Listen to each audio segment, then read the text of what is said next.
welcome to Breakthrough Show. My name is Olusegun, and where I'm your host on this show.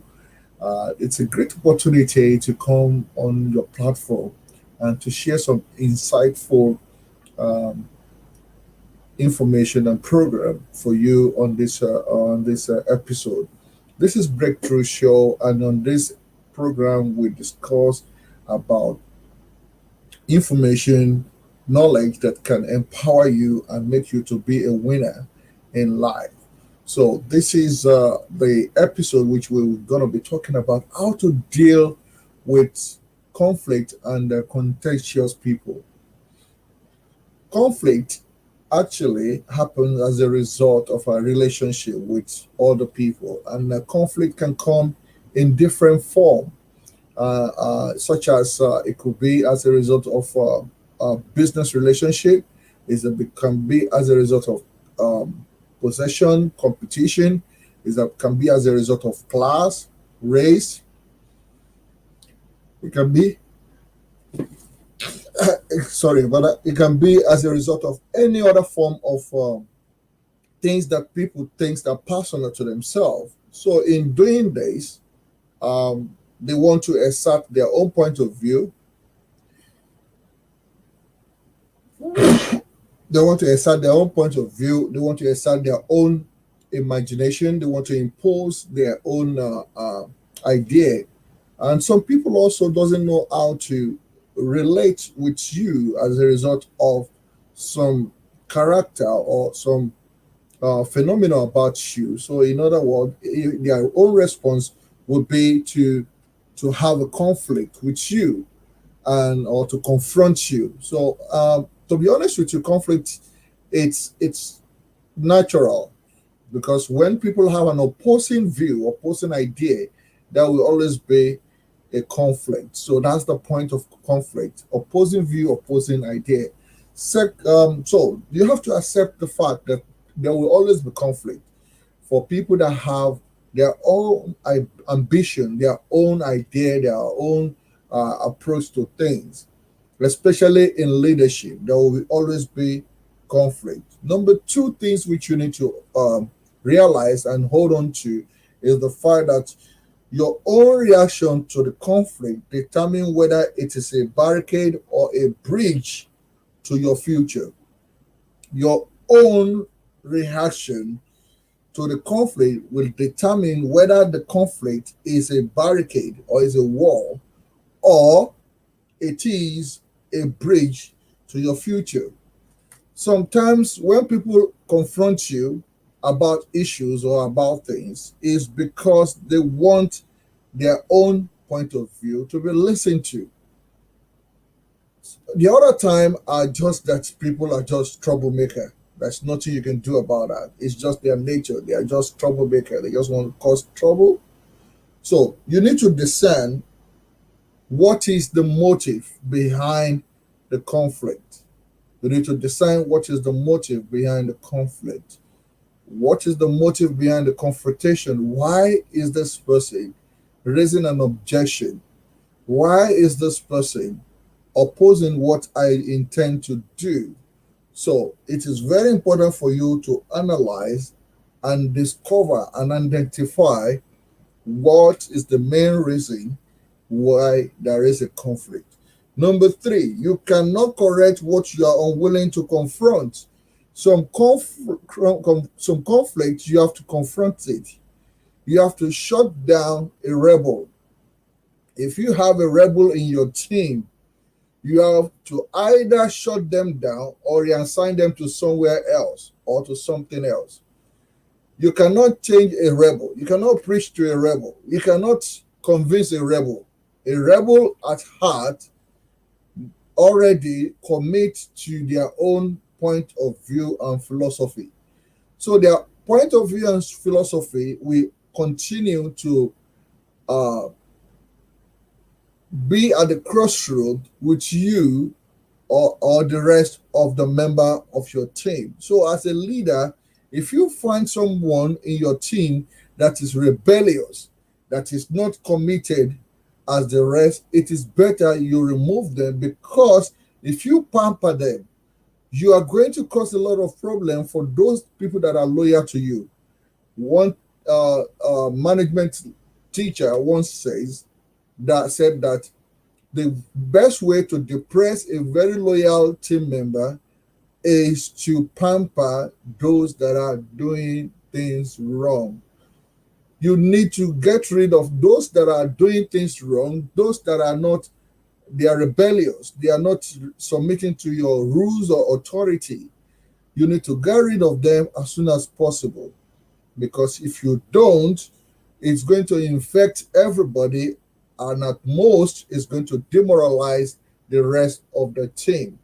So be careful if you have a rebellious or conflictious or contentious person in your team. Never attempt. Uh, Conflict is also always caused by wrong words. A conflict person or a conflicted person, we say the wrong thing at the wrong time. We pass around rumors. We slander you, and they will set a trap. They will do all sort of things just to underrate you or undermine your authority. So if you watch what they say, by what they are saying, by the way they say something, even their body language is a very fast indicator for you to know that this person is a potential trouble. Is a potential trouble. Now, the next point is that never attempt to change someone who is unwilling to change. Contentious people, most of them usually dig in. They will dig in to their own ways, their own philosophy, their own thinking, no matter how much valuable the advice you are giving them, they will not agree with you. They believe in their own thing. They live in their own world. So you need to avoid trying to correct them. Trying to correct a contentious and conflicted person is like trying to use your hand to stop the rain. It doesn't happen. So leave them alone. I'll find them somewhere else. Now, another thing about conflicted and contentious people is that they create the wrong climate. They create the wrong atmosphere. Be careful when things that used to go well, or people that are used to be supportive, enthusiastic in your team, they're now becoming uh, cold whenever certain people show up, or when they are around certain people. You need to discern this.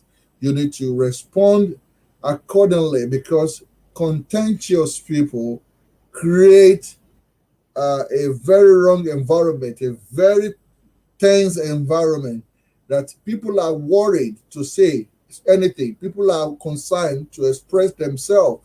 People are very finding it hard to be themselves around such individual. So when you have someone that is conflicted or contentious in your team, you need to understand that they will destroy a very good atmosphere. They will destroy the vibes, the teamwork, the enthusiasm around your team. So you watch out for such. Watch out. So notice also that conflict always has a cure. Conflict always has a cure. One of the cure of conflict is dialogue. You dialogue, you negotiate, you propose, you listen to their proposal, you respond. Sometimes some of them just want to be given a little bit of the limelight. They crave for limelight. Conflicted people, contentious people sometimes crave for limelight. So you need to have a crafted and a managed approach, a managed event, a managed situation, a managed position to allow them to just shine. Because some of them, they just want to shine. That's the reason why they're causing all the turmoil. or the problem. The conflicted person wanted to have a bit of the limelight, so that's why they are causing unnecessary havoc, unnecessary chaos in the team or in the family. So you give them that limelight which they want to have. Okay, so now what should you do if they refuse to cooperate with your team? My answer to that is that you should give them a sack. Fire them. Fire them as soon as possible. As soon as legally possible, take them out of your team. You cannot complete your vision, your project, if you have your your team being mixed with someone that is very contentious and very conflicted. So this is a very important insight which I expect every leader to possess. I want every leader to possess this insight when it comes to dealing with conflict and conflicted people. So my name is Olusegun Awe, and it's been a great pleasure to have come to your screen. I am a coach, a teacher, an author, and I'm a philanthropist. So if you really like this episode, please like it, share it, and also set up a notification so that each time we come online to share and some of our video and teaching, you will be able to benefit from this. Thank you. Until I see you again, have a great time. God bless. Bye bye.